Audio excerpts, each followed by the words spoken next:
Yeah. All right, this is episode 7. The rundown today will be MLB, NCAA football, NFL, and then a very wild NASCAR to end it all off. We're close to 10 episodes, by the way, which is fun. But starting with the MLB playoff bracket released yesterday. Am I correct? Yes, yesterday. The season ended yesterday. So, yes, the bracket was official yesterday And evening, then afternoon, whatever. And then the 12 teams that made it are starting in the American League in this order are the Blue Jays, the Mariners, the Guardians, the Yankees, the Red Sox, and then the Tigers. Over in the National League, you got the Brewers, Phillies, Dodgers, Cubs, Padres, Reds. Those are your final 12, as those guys will battle it down to hopefully play in October and maybe early November. Yeah, the playoffs are here. I think for me, Jeremiah, the biggest surprise is not as much who is in the playoffs, but who is out of the playoffs. And what I mean by that is the New York Mets did not make the playoffs. Spent 800 million and still be mid and finish third in the NL East. Yes, and that's one of my takeaways, Jared. Exactly what you just said. It's interesting about the playoffs and about the big spending teams. We'll call them that in the Major League Baseball. For example, the Mets payroll, according to SportsTrack.com, catch this, Jeremiah, 342,377,486. Okay, The so thing about those big spending teams, they spend a ton of money on these players, and it gets them nowhere. Like, there are reasons why the teams like the Brewers and the Mariners and the Phillies and the Blue Jays are all first because they built up through their farm. The Yankees spend a lot of money on Aaron Judge in the roster they have. They signed Paul Goldschmidt. The Yankees are fourth. The Dodgers, they have a $2 billion roster, and they're only third right now. The rest of these teams in here, like the top 4 teams, are all teams that built from the ground up, except for the Phillies. They got those. They still got those guys when they were young, so they still got those guys when they were cheap and not $350 million. yeah, 100%. The Mets payroll is over $250 million. To your point, Jared, according to BetMGM, the Dodgers payroll, and again they have that Shohei Otani deal that's worth how much over? Like 700 million. Yeah, so their payroll this year is 348,867,360. Again, that's according to BetMGM. So $6 million more than the Mets, and they're the 3 seed, right? Compare that to the Brewers, the best record in Major League Baseball. My pick to win the World Series. Their payroll is 121,674,704 according to Sports Track. Jared, that's about a third less than the Mets and the Dodgers. Yet they won more games than anybody, and they go into the playoffs as the number 1 seed in the National League. However, the past few years, to get that 1 or 2 seed or be a bye in the Major League playoffs has not really gotten you that far.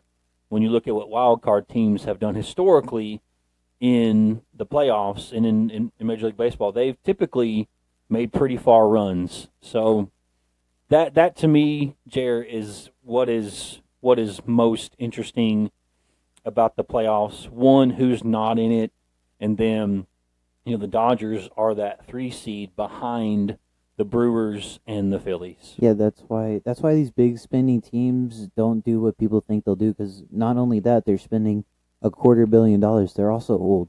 Like, look at the Dodgers starting lineup. I think only one guy on that team is under 30 that's on their starting lineup. The other 8 are all over 30. Like Shohei's turning 30, Mookie's like 32, Freddie Freeman's like 33, Teoscar Hernandez is like 31, 32. all those guys are over 30, so that's only 2 to 3 good years maybe you get out of those position players. Um, so that's why I don't like the big spending teams. It hurts your team in the long run. Granted, the Dodgers have a ton of money, so it probably won't affect them much. But in the long run, that's gonna really hurt your team overall. That's why these teams like the Brewers don't do that, and it helps them in the longer run. That's why these teams are better. I saw a video on Instagram from Jason Tatum and Omar on ESPN. He was talking about how the Cardinals might be the best MLB franchise of all time because the Cardinals they built their thing through the farm. They don't have 27 World Series from just spending a ton of money. They built up through their farm. They drafted, and now and the Cardinals have 10 World Series from that. So that's what I think on baseball is it's not as pay to win as these teams think. Yeah, I agree. Um, yeah, another team that does that as one of our teams that we enjoy are the Braves. You know, they've built from the inside out. You don't see them making these huge free agent splashes every year, and they lock up their nucleus for a long time. When you look at what they've done with Acuna Jr. and Albies Yeah, and Riley that's and one thing. Olson and all those guys, and you look at guys coming up like Baldwin at catcher and different things. I know the Braves were not the Braves this year, but you look at how many divisions they've got, how many pennants they've got, only a couple World Series to show for it. But definitely, like you're saying, like the Brewers and some of the Cardinals, they build from the inside out. Yeah, like with these teams that build up, you don't get World Series as constantly. You don't get World Series championships as constantly, but your team's better over a longer period of time. Like me personally, I would rather have a team who's top in baseball for, maybe 7 years, 8 years straight than just have a team who's good for 2 years because we spent $2 billion in a year and a half. And like there's a reason why teams like the Braves they can call a guy straight up from AAA or Double A, well mostly AAA. They can call a guy straight up from AAA and he can do just fine on the starting lineup. Meanwhile, if the Dodgers were to do that, that guy would probably struggle a little bit because you're putting this dude on a stacked roster already, and he's not been up there much. He hasn't had the growth and development that a guy would normally have in Atlanta or Milwaukee. Yeah. Again, so the AL playoffs are seeded like this, kind of as Jeremiah mentioned. First seed, Toronto Blue Jays. Check out this at the 2, the Seattle Mariners, with Riley, their catcher, hitting, 60 dingers this year? 62. He better win the MVP. He I better. don't think Judge should get it. So the Mariners at the 2, Cleveland at the 3, because Detroit had an epic collapse. They were up 15 and a half games. Did they only win one game in the second half of September? We can look, but I they think were we up talked about that in the last episode on Thursday. in July 7 or 8. They were up 15 and a half games. They were the best team in July. Like everyone was saying, the Tigers are going to go deep into the World Series. Tigers are big World Series favorites. And then August rolled around. Okay, so let's go. These don't have dates. So in roughly their last 1, 2, 3, 4, 5, 6, 7, 8, 9, 10, 11, 12, 13, 14, 15, 16 games, they won 3. 3 and 13. They beat the Marlins 2-0 at Miami. They beat Cleveland in Cleveland, and they beat Boston in Boston on Saturday night, 2-1. Again, Detroit had a 15 and a half game lead roughly 6 weeks ago, and blew it to Cleveland, and now Detroit is the wild card, having lost their division by 1 game. Yeah, Detroit in their last 10 were 2-8, and Cleveland in their last 10 were 7-3, having closed the year with a 7-3. This is Cleveland Guardians with a 7-3 record, and the Tigers just about lost the wild card to the Astros. Same record, so somehow Detroit had some kind of tiebreaker. I guess Detroit won more head-to-head games during the regular season. So Detroit was literally within a whisker of missing the playoffs. So Cleveland locks down the 2. The Yankees, Cleveland locked down the 3. Cleveland's a 3. Seattle's a 2. Cleveland's a 3. New York is the 4. Boston Red Sox are the 5. What And the about that a Tigers. rivalry for a playoff series? Man, I promise you, that's the word I wrote. What a rivalry for the DS in Boston, New York.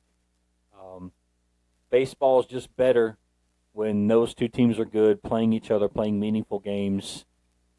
You're not old enough to remember, but man, between Pedro Martinez and some of those guys, and fighting the bench coach, I think it was Zimmerman, and just the epic battles those teams had. That's really good to see. That's really entertaining TV, must watch. In the first round, Sox and Yanks. Quick NFL news. I just got a notification from Bleacher Report. The NFL Players Association has met about the Giants turf.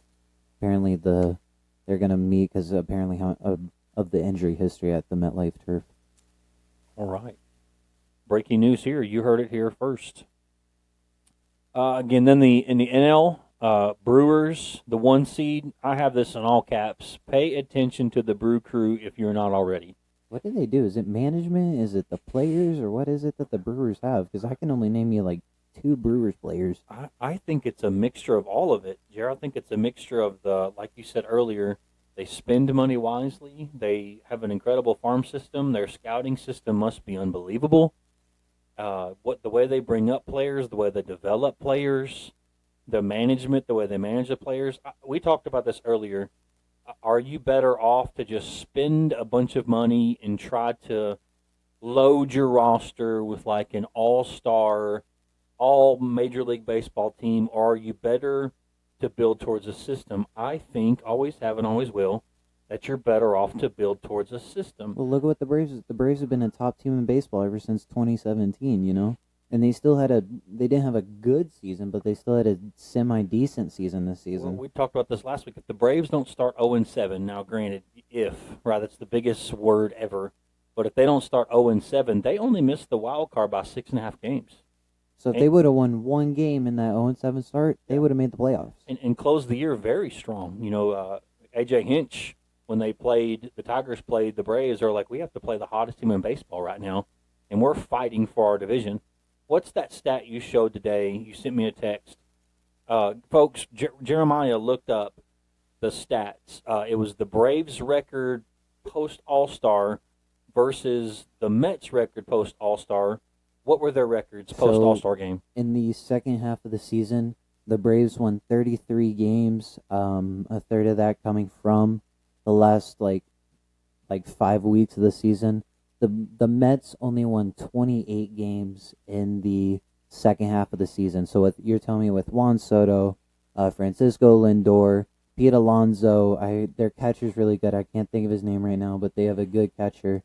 You're telling me with that team, you only won 28 games in the second half of the season? Yeah, Mets only finished the year 4 over, 83 wins, 79 losses. So that's pretty amazing. Only finished 4 games ahead of the Marlins. Did you see what the Mets broadcaster said after the Marlins beat them and took them out of the playoffs? Yeah, and I'm okay with what the Marlins did. I got no problem with it. What about you? It's their last game of the season. They're not going to the playoffs or anything. Like, it's their last home game of the season. Just let them take a photo, dude. Yeah. Don't be so soft. Well, it's the Mets. What else That's should we expect? Good point. Little brother of the New York. But yeah, those the Braves, they finished the year 7-3, having won 1 game. So again, every game matters, even in April. They all matter. I think our next City Connect jerseys have to be bubble wrap. Mm-hmm. So again, Phillies 2, Dodgers the 3. We talked about with that massive payroll, still the 3rd seed. Then Cubs 4, Padres 5. That's going to be an interesting series. And if they get to it, and then the Cincinnati Reds sneak in and make the playoffs. Mm-hmm. So, yeah, that Cubs-Padres series, 5-4, is going to be really good. Oh, 5-4 series are going to be really good. Really good. Really good. So, again, looking at the, Blue Jays and Mariners are already through, as are the Brewers and Phillies. And then got the matchups there that start September. So tomorrow night, there is playoff baseball, and I think it's the most wonderful time of the year.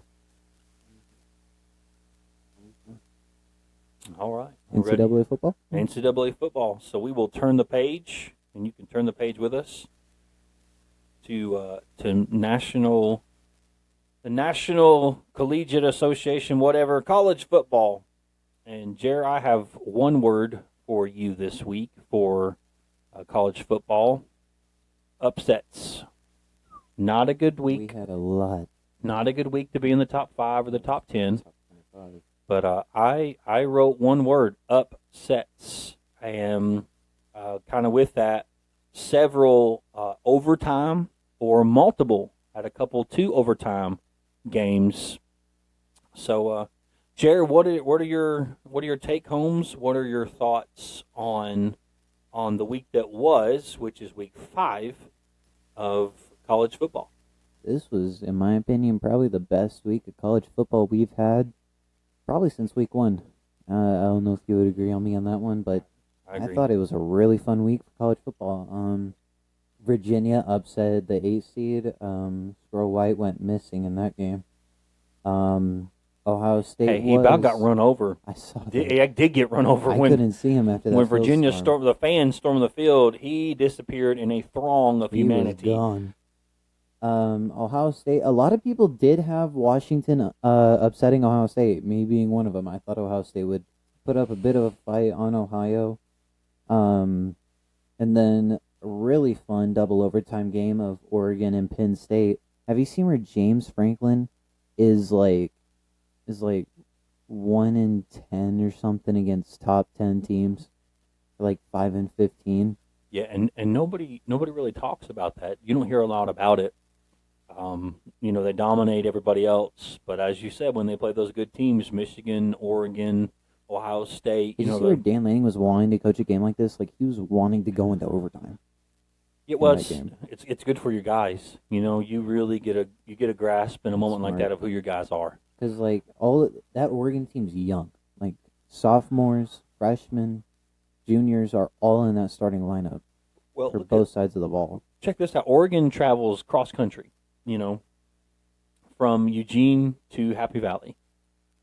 ESPN game days there, and all that comes with that. Even the guys on the game day set were dressed in all white because it was a whiteout. And I'm a Michigan football fan through and through. But I've seen the Maize and Blue at the Big House. I've seen 112,000 people at the Big House. I've seen 105,000 people checkerboard kneeling.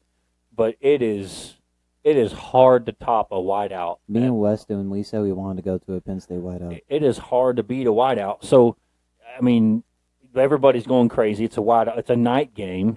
That game started at 7:30 on the East. Ugh. So during a whiteout, and Dan Lemming and those Ducks, man, come through 30-24 in 2 overtimes. And I wrote this down, Jaron. Tell me what you think about it. I think this catapults or further cements Oregon. I don't know if catapult's a good word because I think they were right there.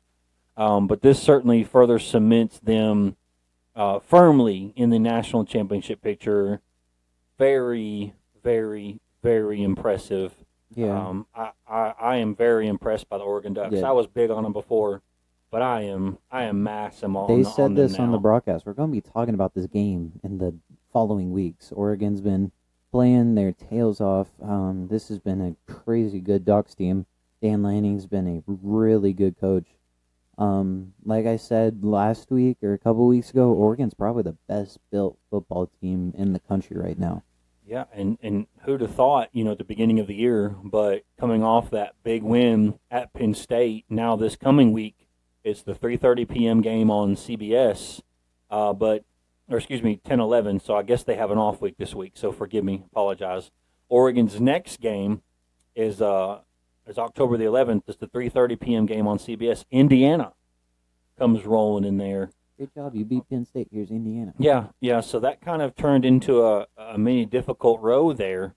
But so that one is in Eugene. It's in Eugene. Though, we're going to learn a lot more about Indiana that game than we are Oregon. does Oregon do anything special? Like any special yellow and green or something like that. I think sometimes they'll throw an alternative uniform out, but I'm not really sure. Sorry guys, this mic keeps touching my nose and my nose is itching, so I apologize that I'm like rubbing my nose.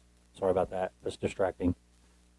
But yeah, sometimes I don't know if they have any traditions like that out there. And was it Austin and Eugene?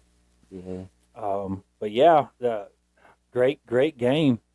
Yeah, so next they're off, and then next Saturday, Indiana comes rolling into Eugene, and we're going to learn a lot about that Hoosier team after that game right there. I expect a blowout. How about this next one? Ole Miss LSU.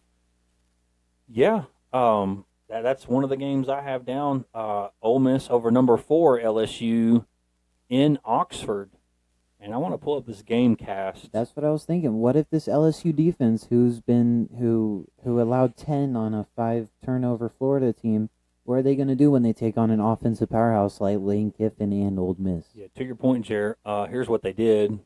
Nussmeier, who was a Heisman hopeful, probably not so much anymore. 21 of 34, 197 yards, 1 touchdown, 1 pick. So only 197 yards through the air. Here's a shocker. LSU rushing the ball, 59 total yards. So, with that being said, Ole Miss, Jared, talking about that high-power offense. Chambliss throws for 314 yards, 1 touchdown, 1 pick. And they run the ball, does Ole Miss, for 170 yards. They had 484 yards total on offense. Yes, and on the ground, the ground is how you win so many of these games, especially if it's close. Especially in the SEC. And you got an O-line, and you just need to milk that clock, run the ball, run the ball, run the ball. I know this as a Michigan fan. We're going to line up. We're going to tell you we're going to run the ball, and then we're going to run the ball right down your throat. It is demoralizing for a team. It's demoralizing for a line. It's demoralizing for fans. And that's exactly what Ole Miss did, outrushing the Tigers 170 to 59, outpassing them, if you will, 314 to 97. Because like after LSU beat Florida, where DJ Lagway had 5 interceptions, but the LSU defense still gave up, 10, 20 points or something like that, and they weren't doing the best. They allowed double digits in all their games, especially when they didn't play the just as good schools. So everyone was like, what are they going to do when they play a team like Ole Miss? Because Lane Kiffin is a genius on offense. Ole Miss has an offensive history.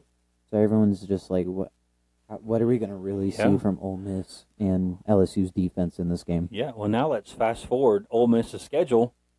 They have Washington State coming up on the 11th, so again, must be a bye week this coming week on the 4th. Everyone has a bye week this week. Everybody's on. I would want one after all the games this week. They may need a bye week. But you got Washington State coming in, and then if you can get through Georgia, we'll talk about this in a minute, but Georgia just lost at home to Bama. Snapped the 6-year streak. Yeah. So, and then you've got to go to Oklahoma. That's rough. But if you just get one of those, let's just say you get one, doesn't matter which, then you've got home against South Carolina, home against the Citadel, home against Florida, and then 2 Mississippi State. I'm going to go ahead and say it. You can start talking about Ole Miss as a playoff contender and talk about that seriously. What do you think? I might agree with you. If they stay on the path they've been on, I think it'll come down to how they play against Georgia and Oklahoma. Well, the Rebels might be a team to look out for in the later part of the season. Yeah, they've got that 2-game gauntlet. We'll call it at Georgia, at Oklahoma, but they get through that and they're sitting pretty. I think if they win one of those games, that's a 11-1. If they go 1-1, good offense. If they go 1-1, if they go 0-2, they still may have a chance. They still may have a chance, depending on what other teams do in the SEC. Let's pull this up. I just want to look at the SEC standings. You know, you've got a lot of teams that have one loss now in the SEC. Georgia, 1 loss. LSU, 1 loss. Tennessee, 1 loss. So there's only the only teams that are still undefeated in the SEC are Bama, A&M, Oklahoma, Vandy, and Missouri. They're only 1-0. And catch this, Ole Miss is already 3-0 in the conference. Already 3-0 in the conference, and 5-0 overall. The next game was Alabama, Georgia, as we said. That was Georgia's first loss at home for the first time in 6 years. I owe Alabama an apology. I think everyone does. Yeah, kind of like Indiana. People are probably going to stop watching this because they're like, the fat guy does not know what he's talking about, and you're right. But I had Bama dead to rights. They looked terrible in Tallahassee to open the year. I was hard on them. I was hard on DeBoer. And when we talked about that first or second episode, like what team do you see ranked now that you don't see ranked in December, I said Alabama. And I would like to take every bit of that back, please, because to roll up into Athens between the hedges and beat them at home for the first time since, 2019? That snapped a 33-game home streak for the Bulldogs in Athens. And to do it convincingly, the silver lining for Georgia, they did shut out Alabama in the second half, but Georgia only scored 7 in the second half. And those folks like myself that have been wondering, can DeBoer win the big games? Can he handle the pressure of Alabama, going into Georgia and all the things that, Bama gets everybody's best shot? He did that. He did it, so credit where credit is due.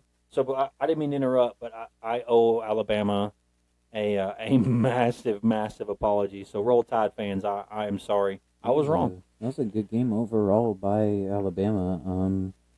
Ty Simpson threw 276 yards, 2 touchdowns. Alabama as a whole ran for 117 yards. But here was probably the biggest difference. Even though Georgia ran for 227 yards, Alabama threw for 280 yards, and Georgia only threw for 130 yards. That's the thing about Georgia. They have a really good run defense, but not so much against the pass. I think Tennessee might have been the game that might have proved that, because Chris Brazzell, he was catching all over that Georgia defense. Mm-hmm. So I think that might be Georgia's weakness is the passing defense, because that's 280 yards right there. And Isaiah Horton for Alabama had 65 yards, 1 touchdown. But it was really even. A lot of the guys on Alabama had over 30 yards receiving. 3 had over 40, and then 5 had over 30. Yeah, and let's be clear. It's not like Bama rolled in there and just beat them. It was a field goal game, back and forth, incredible football game. But Jeremiah, if I had just showed you this blindly and said, Jeremiah, I'm not going to tell you the score, but Georgia's going to rush for 227 yards. And they're only going to give up on the ground 117. Now they're going to, Bama's going to throw for 280. Georgia's going to throw for 130. What would you have thought the outcome of that game would have been? Probably be a close game, but I probably would give it to Georgia, because I would thought Georgia was the better team coming into this one. I agree. I would have done the same thing. What's crazy is the difference in this game, comes down to really the second quarter. Alabama scores 17. Georgia scores 14, and that is the difference. Bama scores in the first quarter. Georgia does not. Third quarter, Georgia scores. Bama does not. In the fourth quarter, nobody scores. So that second quarter was that 3 points. Was the difference. I'm scrolling here and looking at kicking. Have a chance to tie it? Yeah. No, it looks like Georgia's kicker only had extra point attempts, and then on Alabama, he only had 2 field goal attempts, missed 1, made the other. Yeah, so that Bama could have been by 6, because Connor Tatey, sorry if that's not how we pronounce your last name, was 1 of 2, 24 for a long, so you have to kick very far. Georgia's Peyton Woodring did not kick anything, 3 for 3 on extra points. So a close game, but still, I don't care. You roll up in Athens in a night game, 7:30, place is rocking. Bama, Georgia. I mean, this is 2 teams that have played for a national championship, not alone contending for a national championship every year. So that was pretty shocking to me. And Alabama fans, I'm sorry, I was wrong. We talked about Virginia over Florida State in 2 overtime. Have we talked about them yet? For which one? Virginia over Florida State, and the Florida State receiver almost died. Yeah, we talked about that one. We're down to the next. Auburn only lost to A&M by 6 at Kyle Field. Granted, I think the only reason Auburn's 3-2 is because they've kind of had a brutal schedule. Their schedule. That's Um, actually what I was going to go look up. I know we Yeah. said they'll be ranked. I don't know. Oklahoma. Here's their schedule. So 2 weeks ago they play Oklahoma. This past weekend they played A&M. Their next game is Georgia. After that, Missouri. Then they have a couple bye weeks, Arkansas and Kentucky. Then they play Vanderbilt. Then they play Mercer. Then they close in the Iron Bowl against Bama. That's not Florida bad as far as schedule, but that's pretty rough. Yeah, rough's a good word. Tennessee beat Mississippi State in overtime. Tennessee, I saw a post. Nick Saban said that Tennessee might be the most dangerous one-loss team in college football. Of course, Joey, if he can settle down on throwing interceptions, 2 interceptions against Mississippi, maybe Tennessee probably would have moved a little bit more in that game. But again, Tennessee dominant through the air, 335 yards receiving for Tennessee. Mike Matthews and Chris Brazzell both had over 100 yards. Brazzell was unbelievable in that game. He had some catches that you're just like, how do you do that? Yep. Chris Brazzell right now leads the nation and the SEC in receiving yards and receiving touchdowns. Joey Aguilar right now leads the SEC in passing yards. But like, if we can find a way to get Joey to stop throwing interceptions, Yeah, 2 picks Saturday. Yep. if we can find a way for him to stop throwing interceptions, Tennessee will be a dangerous team.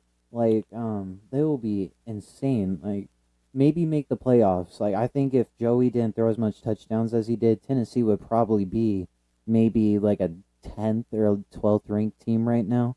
But we've been stuck at 15 for the past 3 weeks because we can't get down on these interceptions. Granted, our defense allowed 198 yards rushing.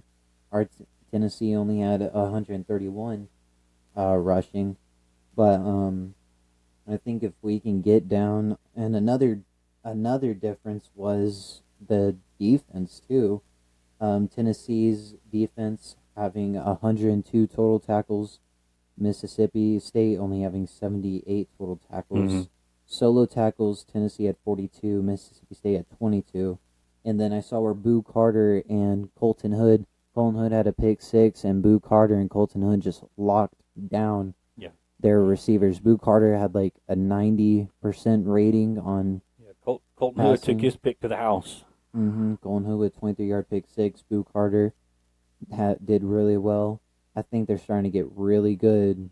Tennessee might be really dangerous if they find a way to get Joey to stop throwing interceptions, and if they can stop the run a little bit better. Yeah, here's my thing. This could be a silver lining, blessing in disguise type thing, because a lot of their all everything SEC secondaries hurt.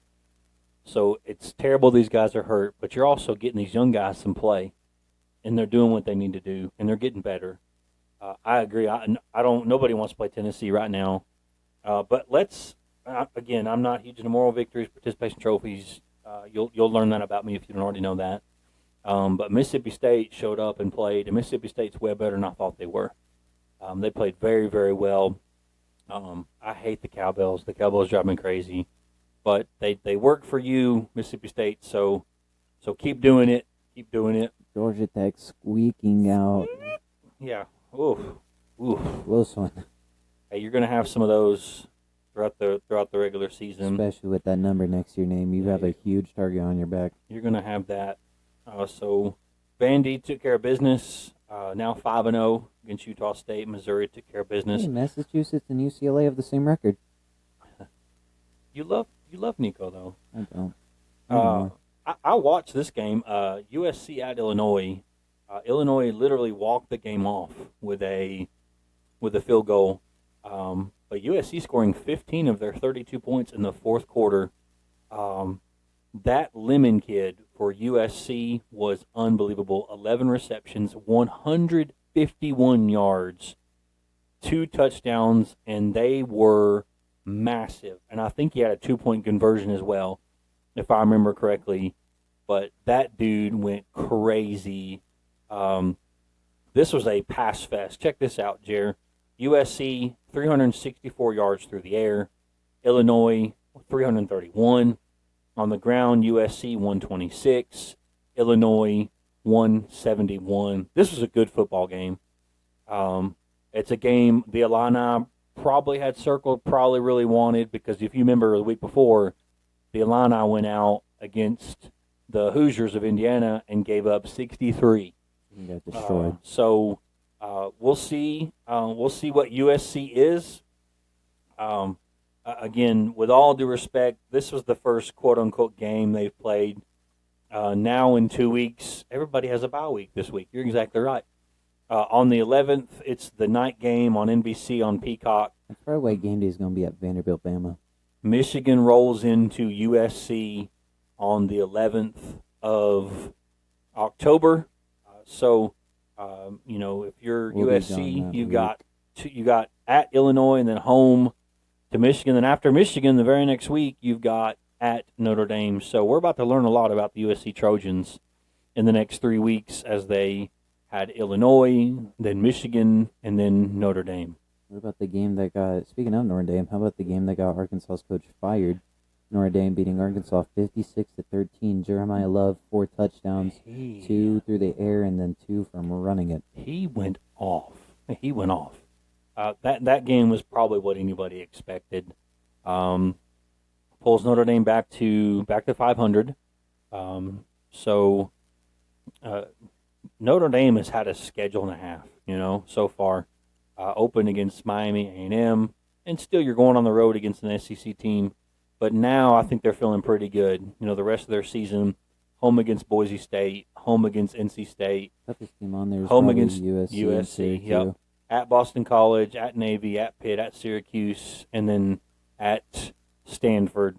So you can easily see the Irish losing no more than one more game, and that's going to put them right there on the cusp of, making a playoff. 2 wins can get you in 3.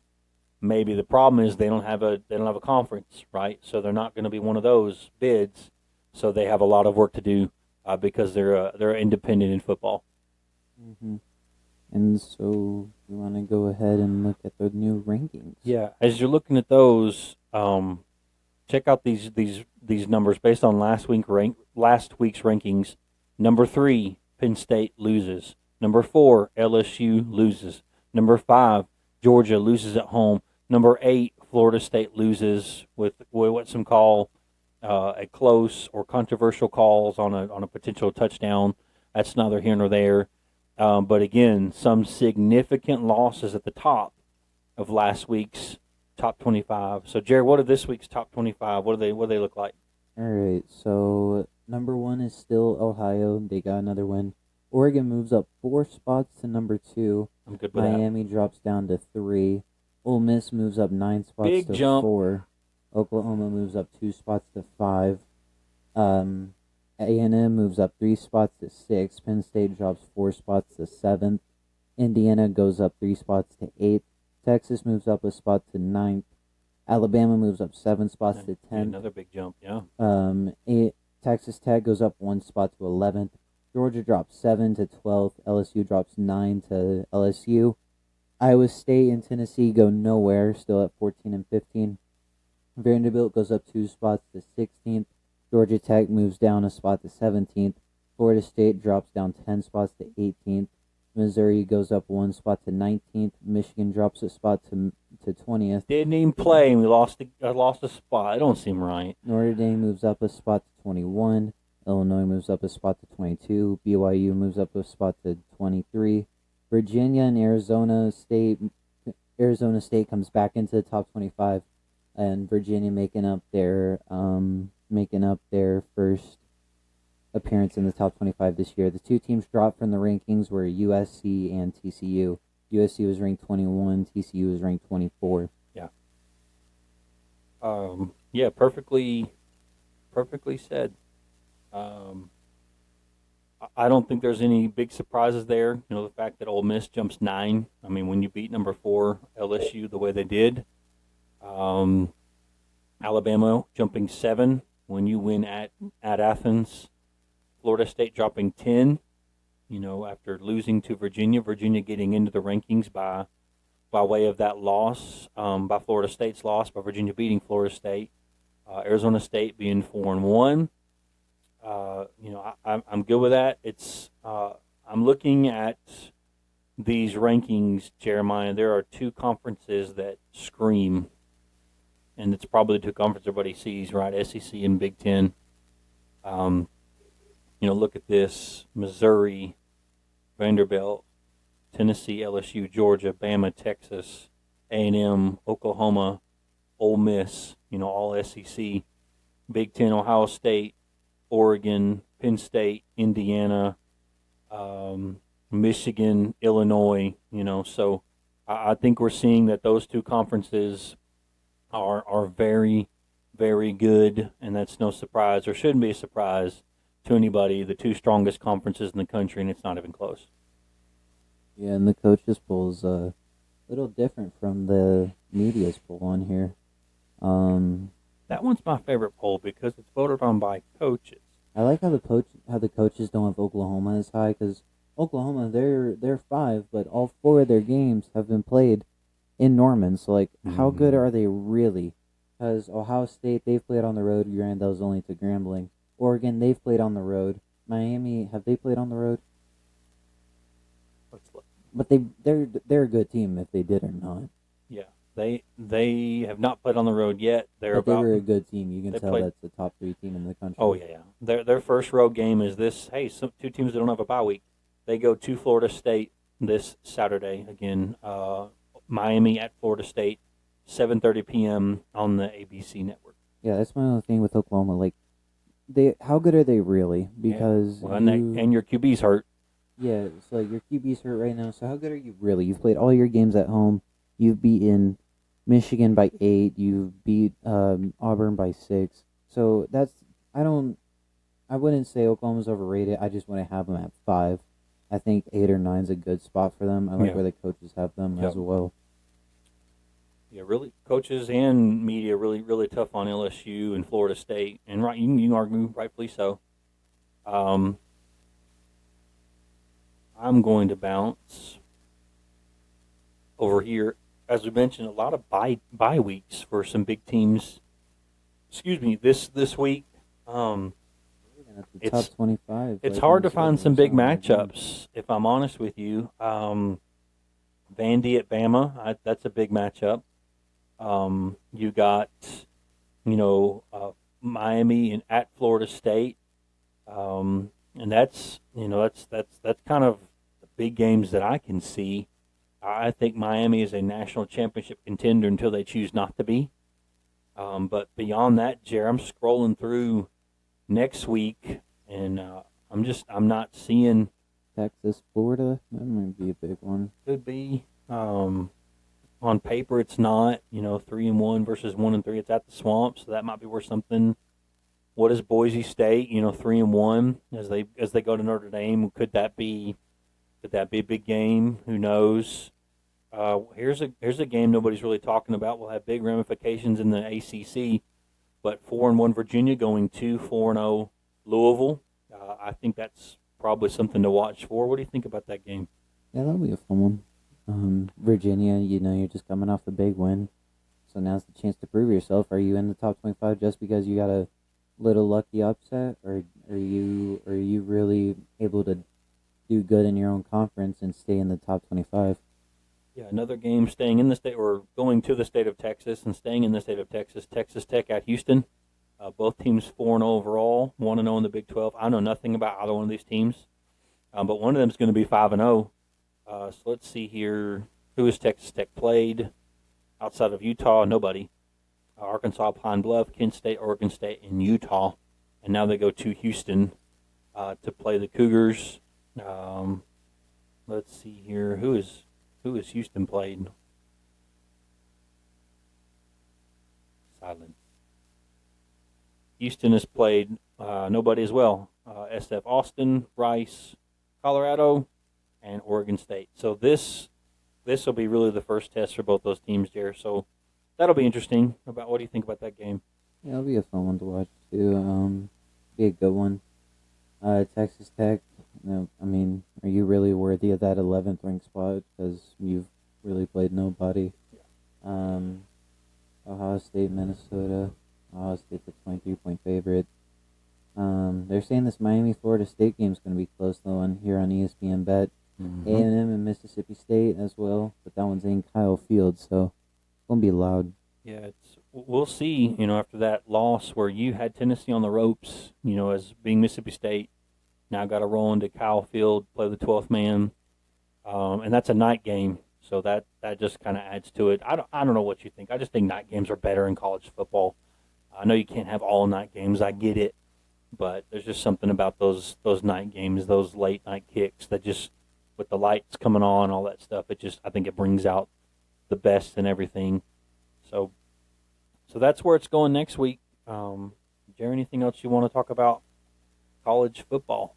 I think we can go on to the NFL. I'm going to defer to you on this one, except let me ask you this question.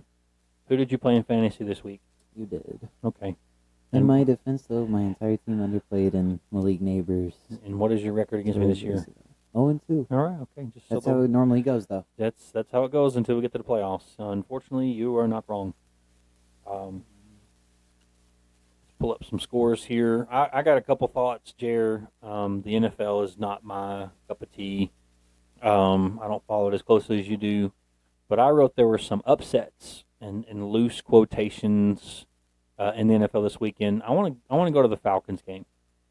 Did the Falcons lose 30-0 to the Panthers last week? Yeah. Yeah.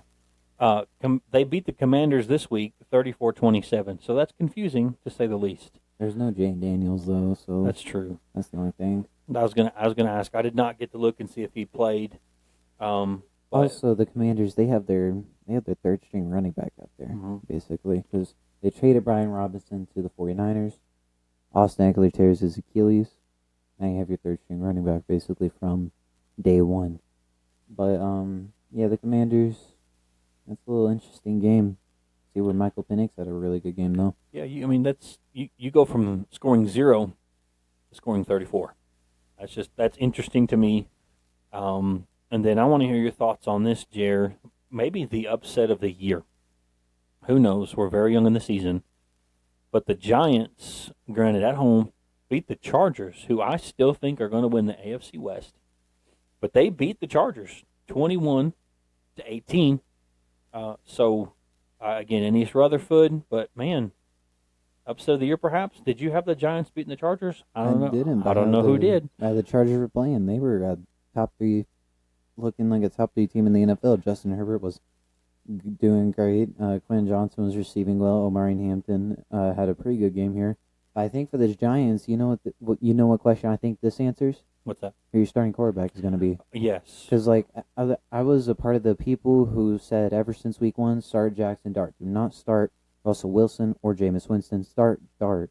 And then Brian Daboll didn't. I was like, are we going to ever start Dart? We're 0-3 with the start of Russell Wilson. And so I see the thing, Jackson Dart starting this week for the Giants. I was like, okay. And then they come out with the win, and Brian Daboll is probably thanking Jackson for saving his job. Mm-hmm. But Jackson Dart had a good first game. That's probably not an easy thing to come to. You come in to play one of the best teams in the NFL as of right now. Dart had 111 yards. Herbert had 203. I'd say the difference in this game, though, was probably the rushing. Yeah. Though there wasn't much of a gap, but the Giants had 161 yards rushing, and then the Chargers had 152.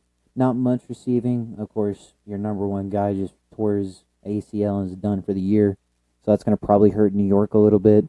With your number one wideout probably being Darius Slayton, and then another good receiving class from the Chargers. Glenn Johnson still did really well. Keenan Allen and Omari Hampton both having 37 yards to back that up. So it looked like I didn't watch the game, but I think for the Giants, you probably just got a ton of questions answered for how to move on for the rest of the season. Mm-hmm. Yeah. Yeah. Good game in Tampa. Eagles down 4-0, 2-0 on the road. They beat the Bucks by 6. Those poor Titans lose 26-0. We're terrible. Yeah, We need to probably fire your Brian quarterback Callahan. had a few words that I will not say about Yeah, his Cam team, Ward but had a few it's words. kind of like a donkey or butt. I like how he's like still trying to be like the leader coming in, but I think at this point, if I were the Titans owner, I'm firing Brian Callahan, dude.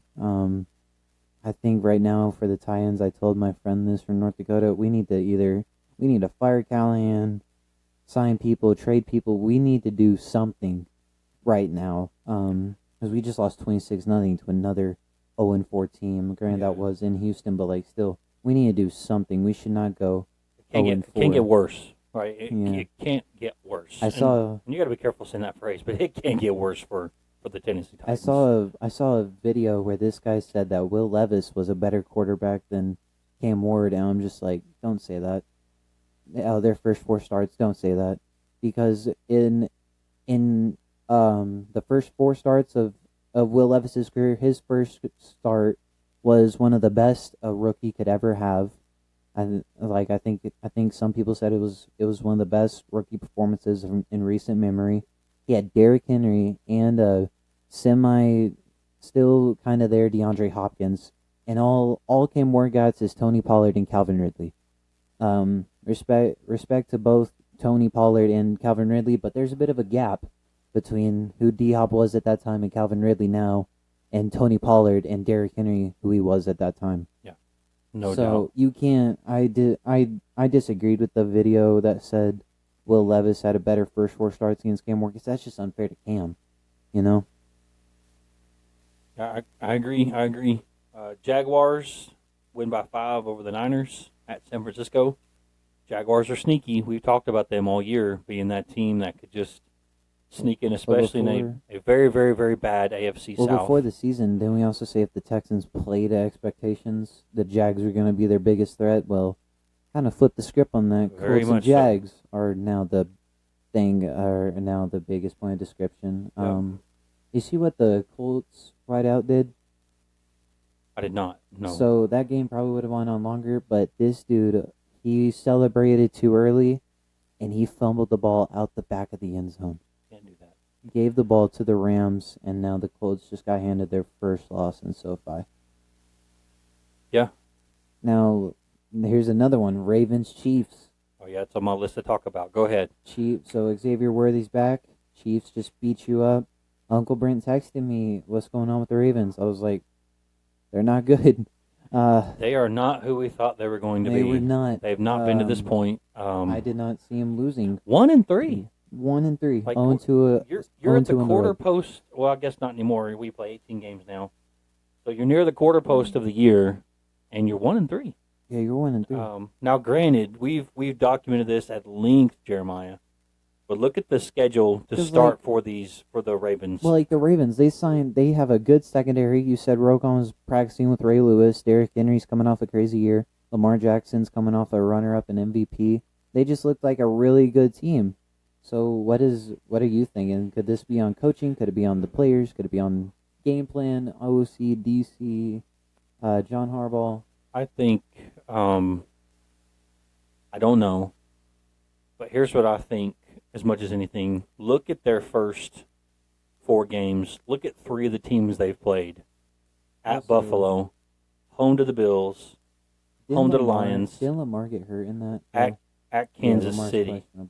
So I'm willing to give them a little bit of a pass for now, because 3 of those 4 teams are arguably top 10 teams in the league, will likely make the playoffs, and you've just got a brutal start to your year. So I think you pump the brakes. I don't think you start who's to blame. I don't think people need to do any of that. But I'm saying there is cause for concern. You are what your record says you are, and you're 1-3. Again, 194 yards through the air between two quarterbacks for Baltimore, 254 for Mahomes. Derrick Henry, how about this? 8 carries, only 42 yards. Lamar also has a hamstring injury. Yes, yeah. I saw him with some ice or something tied to his hamstring. Baltimore on the ground, 166. Kansas City on the ground, 118. 4 touchdowns for Mahomes, 1 touchdown, 1 pick combined for Baltimore. Nobody. There were fumbles, but neither team lost them. Again, but Jared, 17 points. It's not like it was close. 17 points. And that vaunted Baltimore defense, or what we thought was going to be a vaunted Baltimore defense, gives up 37, gives up 17, gives up 17 in the second quarter. They're one of the worst defenses in the NFL statistically right Raise now. your hand if you saw that coming. And I feel like there's always one of those teams in every sport. NFL is one of them, a team that just doesn't achieve.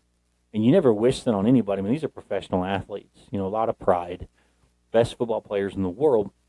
But I mean, I thought it was going to be neck and neck with Buffalo, and we got to see that game out of the gate. And Buffalo's going one way, and at this point, Baltimore's going another.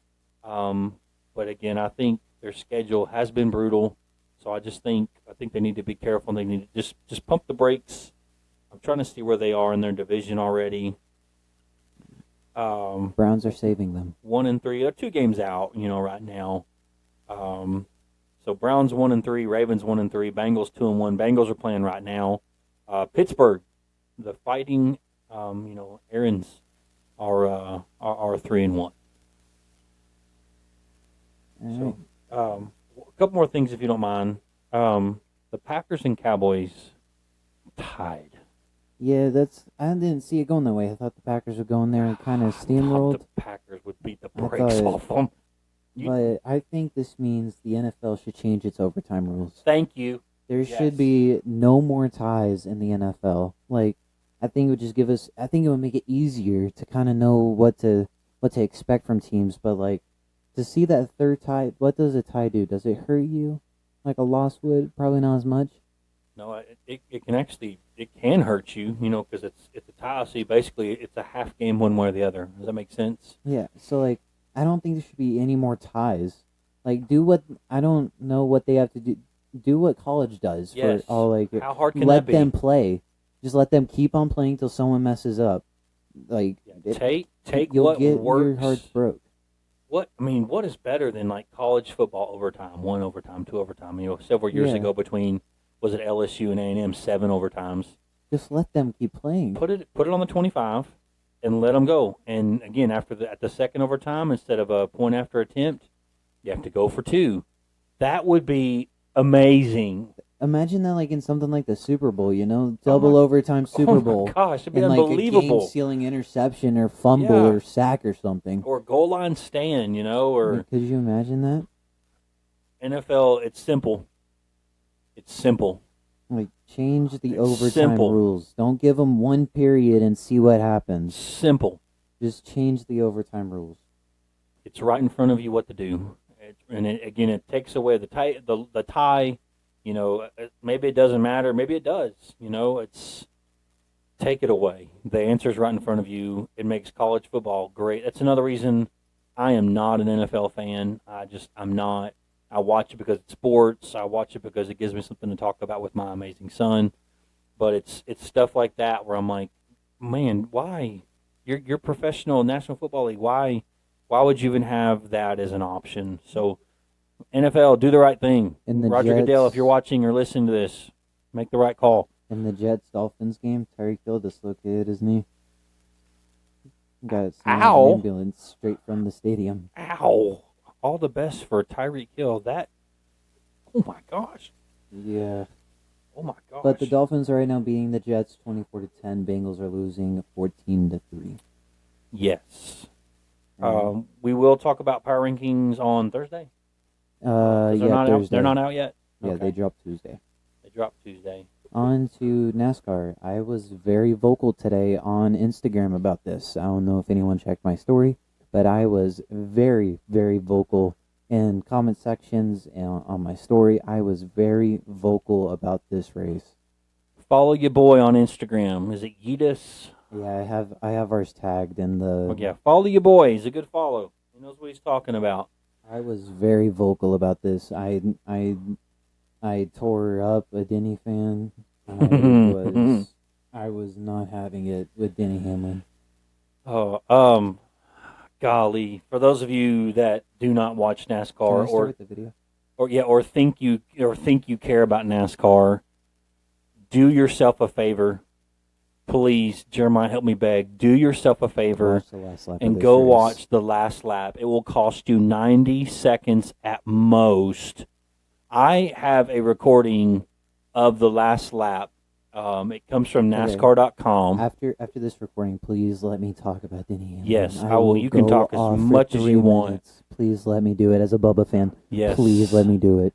But do me a favor. This is the call on what was USA Network by Lee Diffie, Jeff Burton, and Steve Letarte. It's unbelievable. But as great as it is, go watch it. We'll tag it. Jeremiah's going to tag it to his Instagram.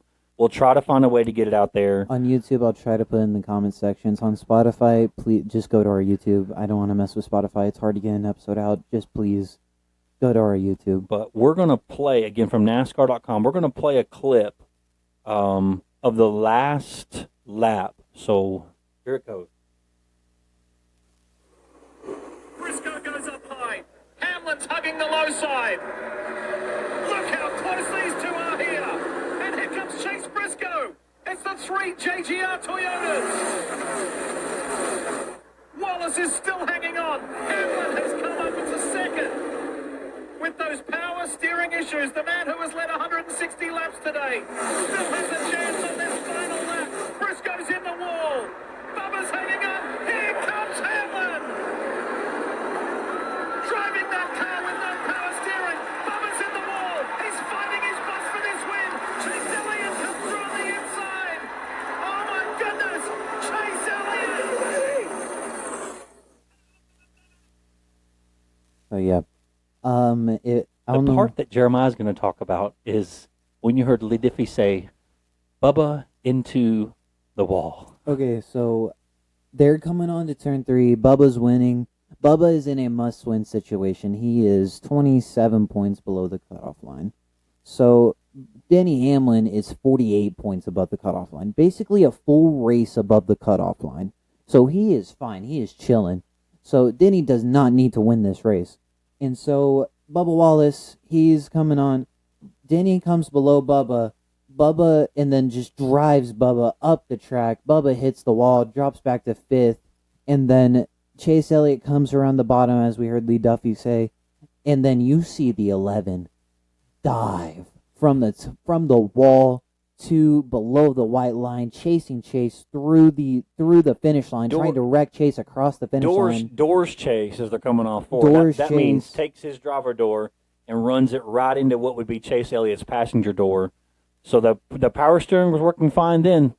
And so the race ends. Chase Elliott does his burnout. Chase Elliott says, "I'm not going to lift off." Yada yada yada. Fast forward. Denny Hamlin's interview. Everyone's booing him because everyone knows what he tried to do. He raced selfish, so selfish. Denny tries to say he had power steering issues. I'm not buying that crap. How come you have power steering issues, yet you send your own car into the wall, and then you chase this Chevy through the last half of the track and try to wreck him across the line? You chase him below the white line, across the finish line, trying to ran wreck Chase him. Elliott into the grass, and Chase's spotter was saying, "Get away from him! Get away from him! Get away from him!" Because he was trying to hook the 9. He was trying Denny, to wreck him across the line. so he could win the race. So- And when Jeremiah says he crossed 4 lanes of traffic, he and Bubba are in the wall. If you He can see cut us. off Briscoe. He cut off 2 of his teammates trying to wreck Chase. He cut off Briscoe. He cut off Bell. Then he hung a left. He sent his own car into the wall.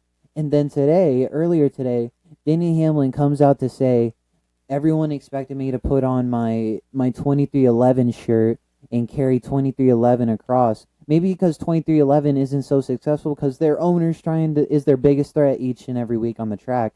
And Denny said he like I can't remember. Wait,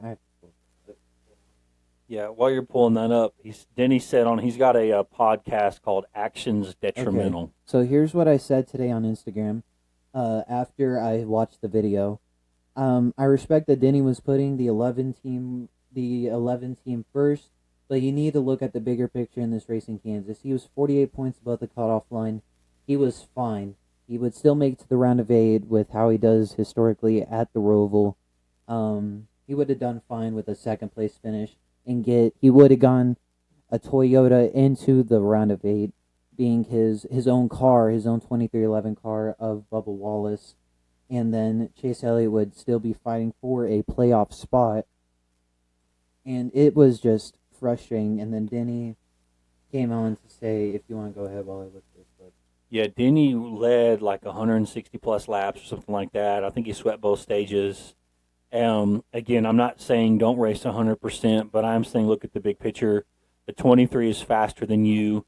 Get in behind him, finish second, and you might be locked in points-wise if you just finish second with the points you get from winning both stages or finishing high in both stages, where you are mathematically locked in after the Roval.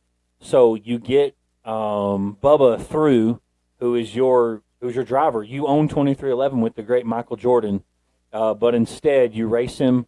And again, if Denny ever listens to this, I'll be shocked. But Denny has a habit of, if he's trying to race you and he's under you, he's going to move you up the track. And if Denny passes you, when he thinks he's clear, he's going to come across your nose to the point where you either hit him or you have to lift. And with these cars, if you lift, it is, I'm not going to use that word, it is torture, it is terrible, it is self-harm. Because it takes so much to wind up the momentum that you're a lap or two after lifting out of the gas before you're running where you need to go again. So Denny is notorious. Just ask Kyle Larson about running people up the track and he then did just this to Larson for a full season. And then cutting their noses off. But then when somebody the week before, like his own teammate Ty Gibbs, races him hard, all of a sudden Denny's like, you have to see the big picture. You have to see that we're running for a championship. Bubba Wallace is running for a championship. Bubba Wallace below the cutoff line right now. Bubba Wallace only gained a point from that. I have the clip up right here. I can play it. Go ahead, play that. I got to calm down. Real quick. Bubba Wallace is now, as of right now, 27 points above the cutoff line. And I'm sure Denny knows, for being Bubba's owner for 4 years now, he knows Bubba doesn't run too well at road courses. Like I said a couple weeks ago, Bubba is always on the sim when it comes to a road course. He's not good historically at road courses. So right there, Denny Hamlin just ended his own team, 2311's team, chance at a shot to make it to the next round into the championship award. Because Tyler Reddick, he's also in a must-win situation. I think he can win the Roval if he does well enough. But Bubba Wallace is my favorite driver, so I'm ticked as a Bubba fan because he just ruined my favorite driver's chance at winning the playoffs. And Bubba was going to win that race. You got to admit, the 23 car was faster. The 23 car was better. Well, not better, but the 23 car was faster that lap. At that moment, at that run, the 23 was faster. The 23 was faster. And Bubba Wallace, he's 26 points above the cutoff line, like I said before. This means for Bubba just to make it, he has to win either the race or 2 stages and hope everyone ahead of him does worse. He has to win the race. He has to either win the race or win 2 stages and gain at most 7 positions on the track. He's got to be perfect. Basically. And it's going to the Roval, and the Roval is a hybrid race course, half road course, half oval. The driver. The person in the 11 car is the driver. That's where the disconnect, I think, comes from. They expect me to be the guy with a 2311 shirt on when I'm in the 11 car, and that's just not possible. I was racing the 23 the same as I would race anybody in that moment. It is not up to me to get 2311 into the round of 8. My responsibility is to get the 11 into the round of 8. Joe pays me. Right there, that's my first part. The 11 was already in the round of 8. Yeah, that was Denny. You're 48 points. That's in an Actions Detrimental, right? Yeah, okay. Courtesy of Dirty Mo and Denny Hamlin. But the 11 team was already in the round of 8. You could have done the thing and get your team into the round of 8 and get the 23 in the round of 8. That's my first thing right there. when he said, "My job is to get the 11 car in the round of 8." The job's already complete.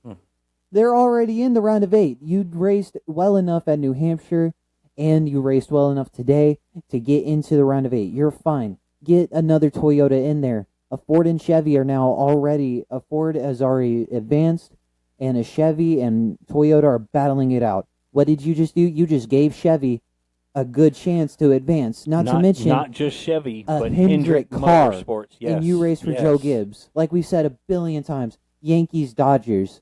That is basically the Yankees intentionally walking Aaron Judge with bases loaded or something like that. The Dodgers intentionally walking Aaron Judge with bases loaded in the World Series Game 7, bottom of the ninth. You just gave them the win.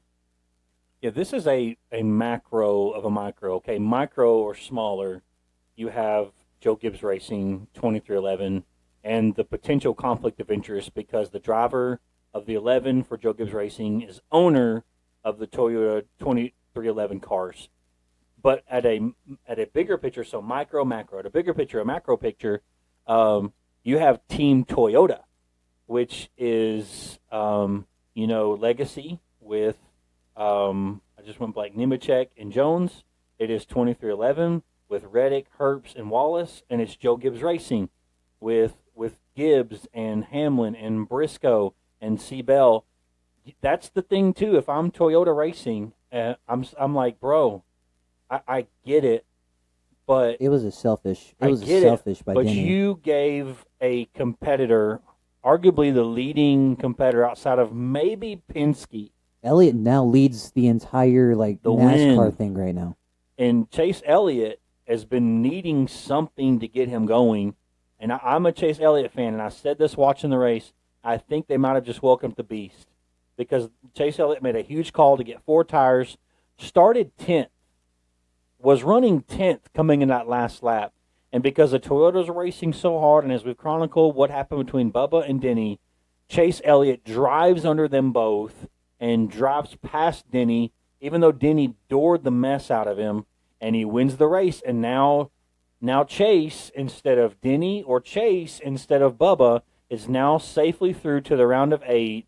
Only Blaney and Hamlin are safe. Everybody else is racing for their life. Larson's also safe. He's 54 points above the cut. Larson's safe, probably point-wise. Yeah, it'd be hard to overcome that. So, But according to the standings, there's only 2 dudes that are safe via win. It's those guys. I agree. Larson with 54 points. Something terrible would have to happen. And that's not going to happen. yeah, Bubba said that was a booty move by Denny. I'm not going to say what he actually Yeah, said. also showed him he's number 1. Yeah, and another thing is it was just selfish. I think I said this earlier. It was just selfish by Denny Hamlin. He's going for his 60th career win. Cool achievement. Save it for the round. Why not just save it for a time you need to actually race in It's the going to round of 8? happen. Like, 60 is going to happen for him. Yeah, you didn't need to do all of that. And then here's the second half of the clip. On Sunday, I am the driver. The person in the 11 car. It is not up to me to get 2311 into the round of 8. My responsibility is to get the 11 into the round of 8. Joe pays me a lot of money to make sure that car wins a championship or has a shot to. Could you imagine the outrage if I just backed off and let him have it? On Sunday, No, I can't. There would have been no outrage. No.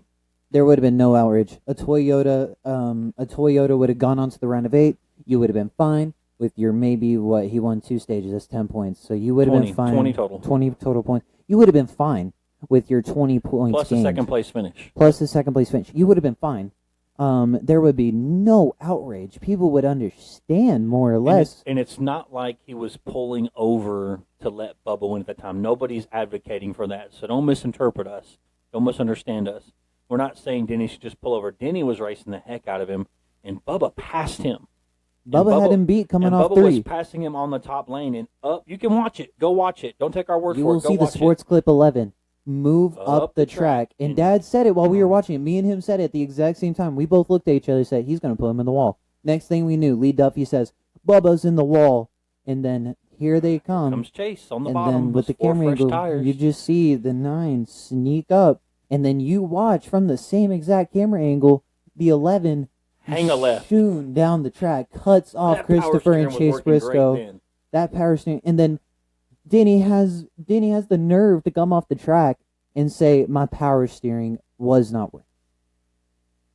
And maybe it wasn't working great, but it sure was working good when he hung that left. Because if you watch the in-car video from Chase, he got doored. And I love what Chase said. He said Denny wasn't going to lift, and I sure as heck wasn't going to lift. He said so it was going to be what it was going to be, and Chase drove right by them. And that's another thing is, you know, in this next gen car, when cars are side by side, it's like putting a parachute out beside both of them. So a lot to unpack there. We're not even close to unpacking all of it. Excuse me. But here's another thing. Denny is in the spotlight for all the wrong reasons for a second week in a row for something that involves a teammate and a JGR teammate in New Hampshire and Ty Gibbs, and then a Toyota teammate and his driver. He almost took out Christopher with Ty Gibbs. You almost Yes. that's almost 2 playoff runs you ended Yeah. in 2 weeks in one round. Yeah. Seabell was almost an innocent bystander in the Gibbs Hamlin thing last week. Those 3 guys are 3 of the 4 JGR drivers. So he's in the news again. This week it's because of the way he was racing the 23 of Bubba Wallace. And look, I don't care to tell you, it's our podcast. We can say what we want to say. I'm not a Denny fan, and I've tried to be objective. If you watch it, you can make your own analysis there. But I just think there's a history here. I think all of us can have hypocrisy in our own ways. But I love what Bubba said. He handled it like a champ. He had a chance to go over and punch Denny right in the mouth after the race, and he didn't. He just shook his hand. And Denny watched him walk from his pit box over to his media thing. I would too. And he said, I race others the way they race me. He said it was a chicken butt move, but he's going to remember that moving forward. And that's when you get to Dega, when you need teammates and you need alliances and you need help, and guess who's going to be at that race? But when you get, that's why I'm saying when you get there, we'll be at that race. Those Toyotas may say, "Hey, I saw what he did to his own teammate. I saw what he did to his own driver." I bet you, if they do that, Hamlin's going to come out that Monday saying, "I had no help. What am I going to do?" Or he's going to say something like he said in that clip from earlier. He's going to play victim. Yeah, and I know that's human nature, but folks, I mean, the video doesn't lie. And as Jeremiah said, we were watching it. Me and Jer and my wife were standing up in front of our couch screaming at our TV. And on coming off 4, I said, Chase is about to win this thing. And we literally called it before it even materialized. Yeah, he said Chase was going to win it. So you see Chase come from the bottom, and I remember seeing Denny. I said Denny's about to door down. Bubba. I said he's about to wall him, excuse me. I said he's about to run Bubba right up in the wall. It's what he always does. And within seconds, I'm no Nostradamus, I'm no prophet. But I've watched enough NASCAR, and I said, watch, Chase is going to win this race. And sure enough, hey, I'm a Chase fan. I'm good with it.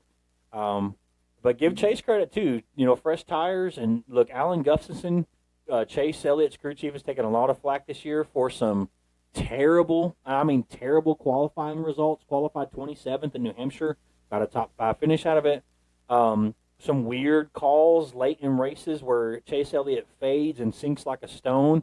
Give him credit for going ahead, taking those 4, and Chase has got to drive like this if he's going to win a championship. He's got to be aggressive, no holds bar. I love what he said. I was not going to lift. Whatever happened, happened. I like how Chase is starting to be more of who he was before he broke his leg in 2023. Have you noticed that? Because look at his career stats on the NASCAR update, on the NASCAR app. I'm not sure about NASCAR.com. On the NASCAR app, they have the career stuff of every single driver in NASCAR. They have how many races he ran that year. They have how many wins he got that year, how many laps he did that year, how many laps he led, how many stage wins he has that year. And if you look at Chase, prior 2023, he has 2 wins, 3 wins, 4 wins, 2 wins, 3 wins. And then 2023, 2024, he has 1 win in between both of those years. And then here in 2025, he has 2 wins. So a lot of people are saying that, well, not a lot of people, but like I think with how aggressive he's starting to get more comfortable with the aggressive moves, with the aggressive calls, whenever Elliott does that cut to the bottom, it's worked for him. We saw him do it at Michigan earlier this year at the Michigan race. He cut to the bottom. Guess where he got up next? He was running with the leaders. You've got to be aggressive in this car, folks. You got to be super aggressive on the restarts when the pack is bunched together. And if you're not, you're gonna lose spots. You've got to take the runs when they come, because the cars are so even that so much of it now is in the hands of the driver, and that's the way it should be. So again, instead of winning the race, Bubba finishes 5th. He's still 26 below the cut line. He is in a must-win situation going to the Oval. Again, remember the Oval is at Charlotte Motor Speedway in Concord, North Carolina. They take the Oval, that's there, the Oval they run the Coke 600 on, and they use the infield portion, and it's half oval, half road course. What about Zane Smith's wreck, by the way? There was a wreck by a guy named Zane Smith. He drives a 38 for Front Row Motorsports. A guy, John Hunter Nemechek, just came up into him, Yeah. and I saw his car, Regan's car, what's his name? Help me. David 38, Regan? not Zane 38. Smith? Zane Smith, sorry, what did I say? Regan Smith. His car literally drives up the wall and rides the wall like where his driver door is on the asphalt. It was terrifying. Then he flips twice. Fortunately, lands on all four tires. I'm gonna try to Terrifying wreck. I'm gonna try to find the video, but I saw a video today of His car was perpendicular to the track. It was in car camera, and Ooh. what the spotter said when they saw Nemechek coming up into him. Now, I do got to warn you guys, there is some language, but I don't think I'll play that far into the video. Just be warned, because this is uncensored audio. But this is courtesy of Steven Taranto on Instagram, staranto92. Every week he has interviews and indoor and car cams and footage like this. He's also on Twitter. So if you guys want to go ahead and give him a follow if you want to. But he has some good weekly NASCAR stuff on there. But here is the Zane Smith spotter. And to watch the cam, you can just go to his Instagram or Twitter. I don't know if he has a YouTube, but I'll just go ahead and play the clip. Top 3, top 2, just the 34 only down there. 42 still pushing. Off half, trapping inside. Go inside 42, he's wrecking in here. Wrecking. Lock it down here. We're on our side here, guys. We're on our side. And when he says we're on our side, they were literally on their side, like he was driving on the wall at a 90-degree angle perpendicular to the track. Very terrifying. Fortunately, safety's come a long way. He rolled the car twice, but it came to rest on all four tires. Terrifying wreck, but glad he was okay. Yeah, remember we're watching. I'm like that's like the top of the car, like, and the tires. It's almost like a roller coaster, just riding the wall. It looked like something I do in like a video game or It something. did. It was crazy. Even Jeff Burton, who's like the mayor. I mean, he's raced for years. You know, he's been around the sport, drove in the sport, won some major races. He's an analyst for USA and NBC. He said, I've never seen anything like that. And when he says that, that carries a lot of weight, and that means something. So, an incredible race. Kansas is the mile and a half to watch. I'm just telling you, Kansas is now on my bucket list. I've got to get to a race. I was kind of hoping we go there while we lived in North Dakota. I didn't know how money was or anything, but I was Yeah. like, what's the NASCAR race we could go to? And the first one that came to my mind was Kansas. It was the closest one to us for sure. But Chase and Blaney are automatically through to the round of 8 by virtue of their wins. As Jeremiah mentioned, Larson he'll probably just have to start the race in the Roval, and he'll be locked in. But here's the thing: that's 3 of the 8 spots already gone. So the 2 race taken by Chevy. 2 taken by Chevy and Hendrick Motorsports. So what do you do if you're Joe Gibbs? Are you pulling Hamlin aside, or if you're Toyota overall, are you pulling Hamlin aside, or you just let it? I just think I'm let it pulling slip? all Toyota together. All And Toyota again, together. I want to be clear. We're going to be misinterpreted. I know it. But we're not asking anybody to race less than 100%. We're not asking anybody to just pull over. But we are asking you to be mindful of the big picture. It's Team Toyota, right? Be mindful of the big picture. Don't get so selfish and so narrow focused with blinders on that you're only thinking about yourself and you're not thinking about the team. NASCAR is a team sport. Yeah, don't be selfish like Hamlin. It was a selfish move. NASCAR is the team. I know the driver gets all the recognition because he's the quarterback, he's the point guard, he's the face. But you've got a crew chief, you've got a car chief, you've got a pit crew. The driver just gets to hold the wheel. So I think, yes, I think if I'm whoever owns TRD, Toyota Racing Development, and I'm getting my boys together, I'm getting my teams together, I'm getting Legacy, I'm Do getting they do Joe stuff Gibbs. like that? They get all the different teams together, or do they just go to each They garage? have, it's, OEM, original manufacturer, engine manufacturers, like they do stuff like that at Dega. Fords will get together, all the teams, Toyotas get together, and they'll formulate plans, not race manipulation, but they'll formulate plans, like a playbook. And they'll say, hey, here's what we're going to do, here's the plan, here's the code word, here's all that. Yes, every one of you should try to win the race. Yes, every one of you should give 100%. I'm not asking you to pull over. I'm not asking you to give up. I'm asking you to give a spot away. First off, that's not in a racer's nature, right?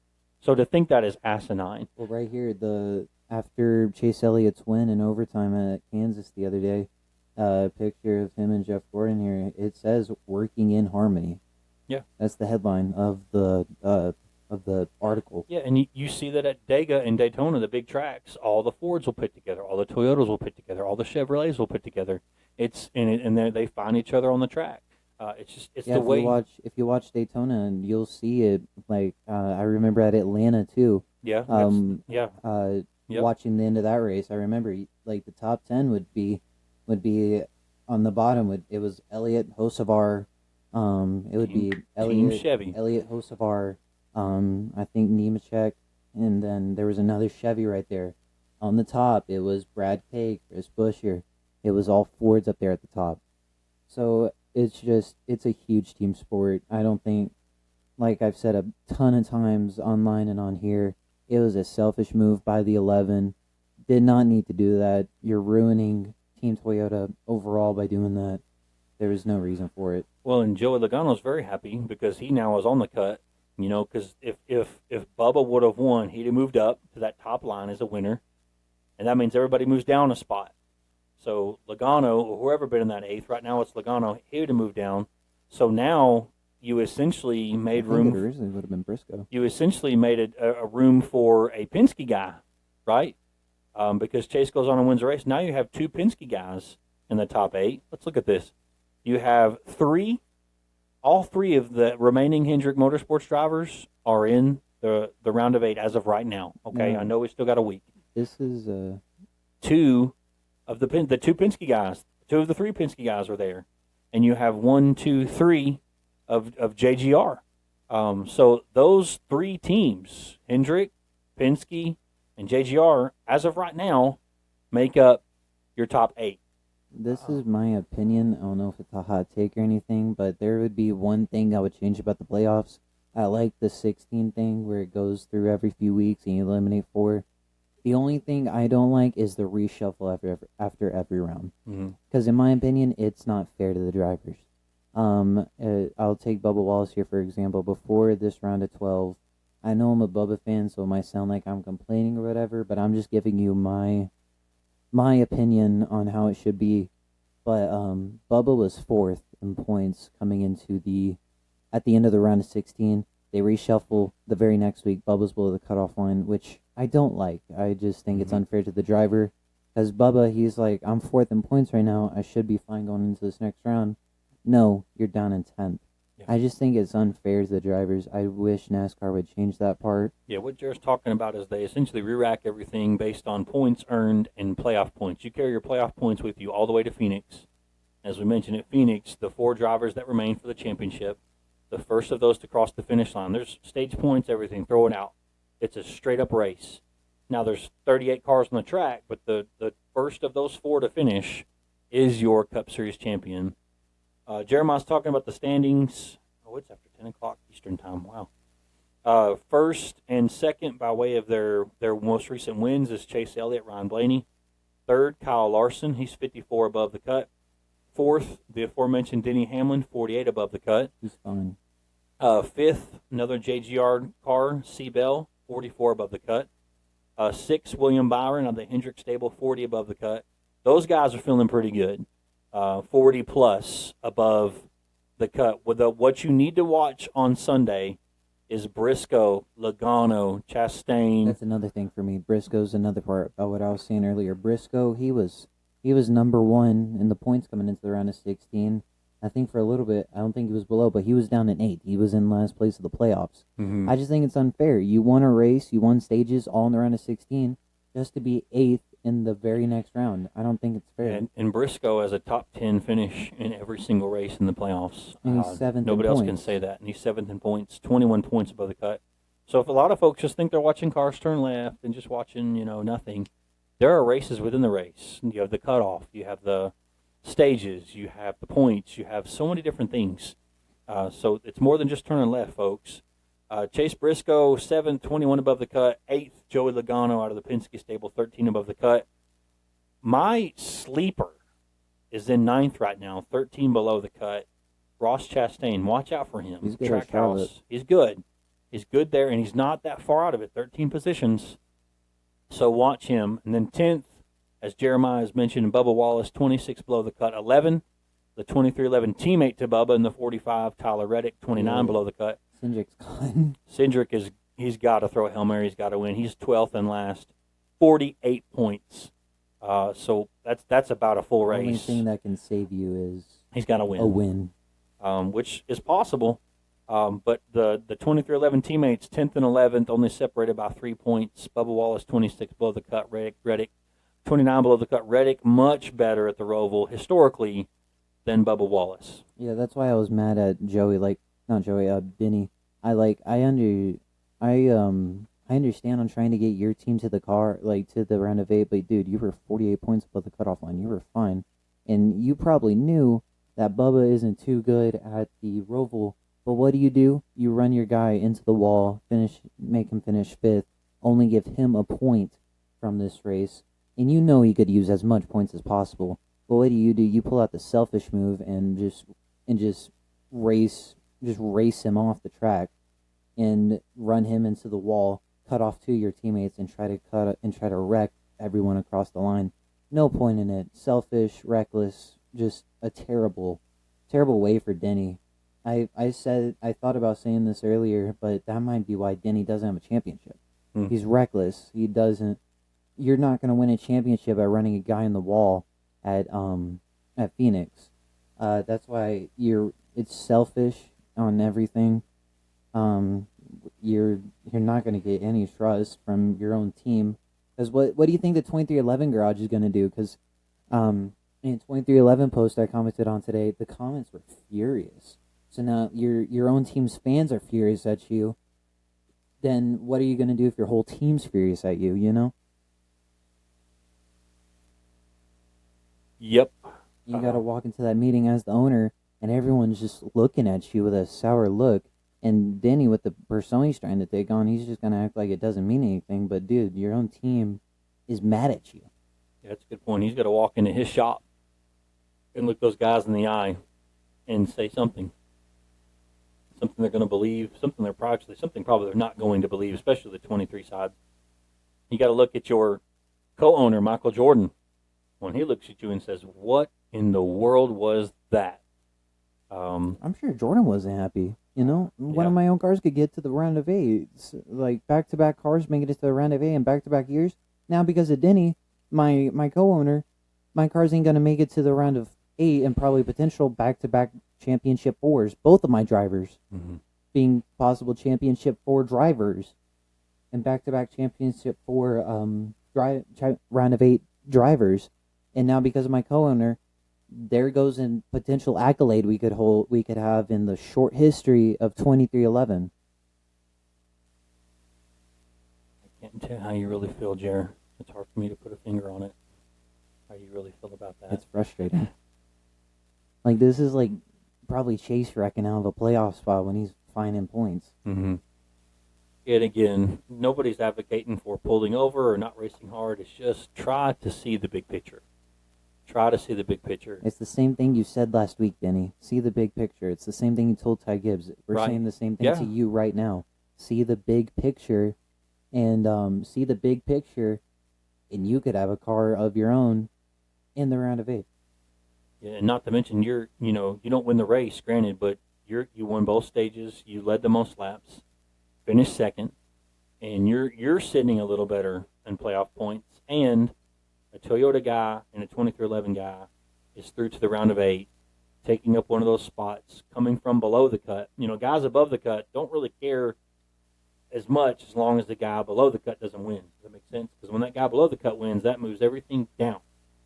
And that had a chance to happen on Sunday. At worst, didn't. you're fifth in the points, but you're still 40 points above the cutoff. Like, you're fine right Going now. into a track you're good at. You're Yeah. good at the Roval. As of right now, there's only one guy getting there's only two guys getting in based off points. One of them ain't, two of them ain't you. Like, Mhm. one of them ain't you. You're fine. Just race. Go for your 60th win and a win when you truly need it at some point in the round of 8. I know Denny posted at the start of the playoffs that the round of 8 was probably the round he was most nervous for, because historically he's not the best at those 3 tracks. Which are Vegas, Dega, Martinsville. So like you're just try your best right now. I know you're trying to get as much as you can here in the round of 12, but not like how you ended off that race yesterday. You don't need points that desperately. I loved it. Yeah, I loved it. Too. I loved it. It was fun, My boy won. but you didn't need to do all that, Denny. I agree. Well, that's all I've got, Jared. What do you have, buddy? That's everything. When are we back? We have some good memorabilia on the way. I got a signed helmet on the way. I'll save the driver for a surprise. Let's just say I think if this driver stays in NASCAR, they might have a solid future. They race solid in ARCA. They don't have the best. I'll give you the series. They don't have the best truck at the moment, but I truly believe if a better truck opens up, this driver might cause some noise in the Craftsman Truck Series. Little teaser. So we're back Thursday to preview the weekend in sports. That is, Back Thursday. maybe talk some. Did I say Thursday? Yeah. Back Thursday. Back Thursday to preview. We'll talk about some Major League Baseball. There'll be a game or two in each series. What kind of a direction there? We'll have the NFL power rankings at that point in time. And I know we've already teased NCAA football a lot, so we might go there. So thank you guys for watching. Make sure you share and like. And what else do you want to say, Jared, as we tell them good night? You might not agree, but it's our takes. So, I'll try to get this out tomorrow. Remember, that might be what I do. We post these the night before, so the very next day when I post it, please remember this was recorded the night before. And for if anyone's listening on Spotify, when I get this out, if you're looking for smaller clips and videos, all of those are on YouTube as well, and smaller and short form is mostly on Instagram and YouTube. All right. Peace. Thank you.